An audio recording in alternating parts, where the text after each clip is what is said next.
Good morning, good morning, good morning mga friends! Andito na naman tayo. I-share ko lang sa inyo ang mga ginagawa ko sa buhay habang wala akong trabaho. Dahil wala akong pasok ngayon, ay magre-replant na lang ako dito sa aking mga tanim. Kung makikita nyo, dinagdagan ko ng soil ang aking mga tanim.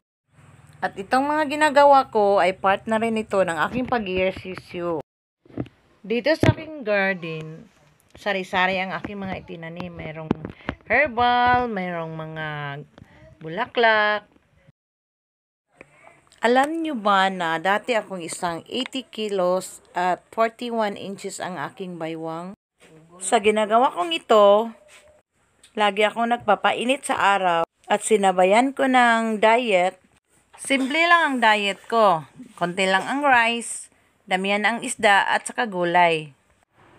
At talaga namang effective ang mga ginagawa ko dahil ang dati kong weight na 80 ay naging 75 kilos na ako at saka ang baywang ko dati ay 41, ngayon ay 38 na. At bago ko ito gagawin ay maliligo muna ako para pag nainitan ako ng araw ay hindi na ako mapasma.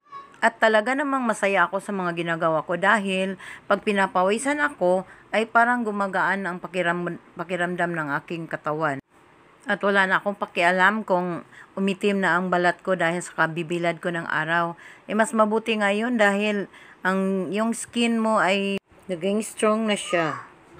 Dati ito yung baywang ko, 41. Ngayon naging 38 na lang. Ito,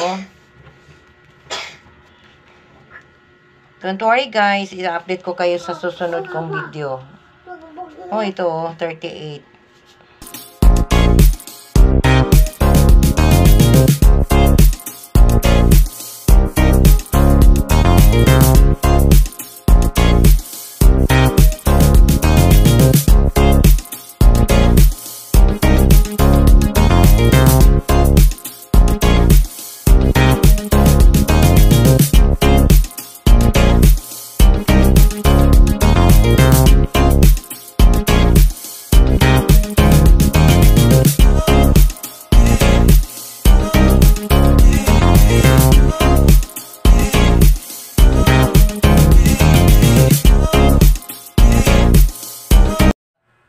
Okay guys, hanggang dito na lang muna tayo.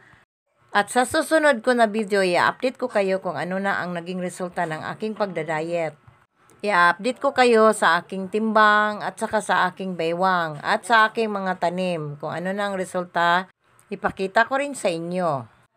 I hope guys na nagustuhan niyo ang aking pagbibideo, ang aking vlog. At sana sa susunod na video ay panoorin nyo rin ako at subscribe nyo rin ang aking channel. Sana huwag kayong magsawa at maraming salamat sa inyong panonood. At huwag nyo rin kalimutan mag-share, mag-comments at mag-subscribe sa aking channel na Mylene Vidal. Salamat po!